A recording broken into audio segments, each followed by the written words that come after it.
We're going to reach an asymptote, a singularity of change. In Chinese, they have a symbol for change. And the same symbol also means danger. And it also means opportunity. If things are going to change, how are they going to change? We can have an influence over that change. If we know that a moment of total change is coming, or even a moment of great change, where everything is going to be unstable, then we can prepare for it, and we can have a lot of influence over the result of that change. Isn't it? If we knew about the dot-com bubble, it's like any two guys in a garage come out of engineering school and they make a company, something.com, then they were driving Mercedes and Porsches, and even if they didn't do anything. Yeah. And then all of a sudden, within about 3 months, all those stocks went. Some stocks went, reduced their value by more than 100. So if we knew that was coming, we could invest in such a way that, in fact, you can make, a lot of people made a killing on that. The insiders, you know, they knew it was going to happen. So if we know that there's going to be a big change and everything is going to get crazy, we should be able to prepare for it so that we can influence that change. So that's what we want to do. We want to create a group of people who are aware of all these issues, who are intelligent, who can use their resources to make a strategy. We know we can't stop the change, but we know we can change things that we want. And we come out on the other side of it with a viable society. That's our plan anyway.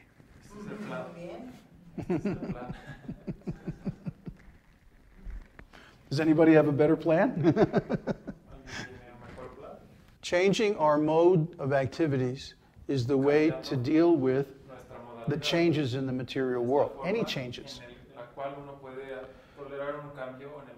Because all these changes are material. But spiritual things never change. Just like the Vedic technology.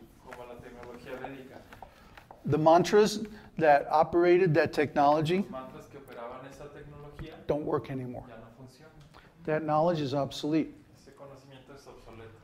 But the mantras that invoke God or create spiritual changes, those mantras still work. The eternal knowledge always works, no matter what changes in the material world. Let's say, for example, you're out in the ocean, and there's waves, huh? And you're in a little boat, fishing boat or something. Huh? What's going to happen? Every time a wave comes, the boat goes up and down, and it's very unstable. Huh? But what if you're in a big ocean liner? Huh? The big ocean liner is stable. Huh? Or a lot more stable than the little boat. But the best thing of all is if we're on an island. If we're on an island, that's completely stable. The point is, if we're established in spiritual consciousness, then no matter what happens in the material world, our knowledge and consciousness remain stable, even if a big change comes along. Because spiritual knowledge never changes. It's eternal. I want to impress on you that the way to deal with this time of coming change is to become established in spiritual consciousness. then even if everything changes, your life won't change that much. And as Ulysses pointed out, everybody has to die. It's just a question of when and how. So we all have to go through our own personal singularity of change, where everything changes. Whether it happens in 2012, or whether it happens 50 years from now, we still have to go through that total change of everything. And whether it comes from outside or from inside, we're going to be forced to change everything. So spiritual consciousness is really the solution to all these problems. And it's the way that we can keep from being disturbed by change in general. Remember we went through the 3 kinds of problems? You want something that you don't have. You had something but you lost it. Or you have something but you don't want. Okay, 3 kinds of problems. And all of those problems have to do with time and change. These are universal issues. So the way to conquer time and change is to become situated in eternity.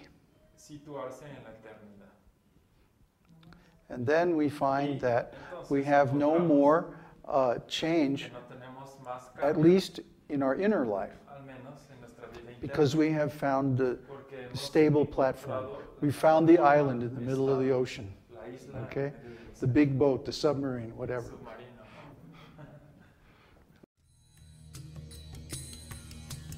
Om Namo Bhagavate Vasudevaya. Om Namo Bhagavate